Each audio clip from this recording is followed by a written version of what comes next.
Sugatan ng dalawang sakay ng motorsiklo nang makabanggaan nilang isang jeep sa Binondo, Maynila. Nagtuturoan pa ang mga rider at jeepney driver kung sino ang may pananagutan sa insidente. Narito ang report ni Bam Alegre.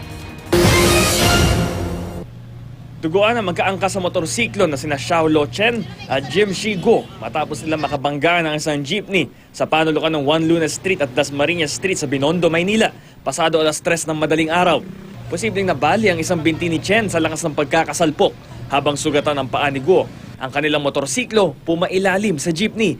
Agad silang dinala sa pinakamalapit na pagamutan.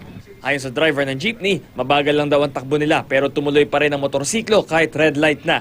Ipapasa ang kaso nila sa Manila Traffic Bureau para imbestigahan kung sino talaga may pananagutan sa kanila. Pag-aaralan din kung may nakainom sa magkabilang panig. Posibleng maharap ang dalawang kampo sa kasong reckless imprudence resulting in physical injury. Ay, hindi masyado kasi Marami kaming pasahero, bawal yun. nakasegunda po eh. Tapos pag-change gear ko tercera, sakto din sila na biglang tumawid. Para sa unang balita, Bam Alegre reporting.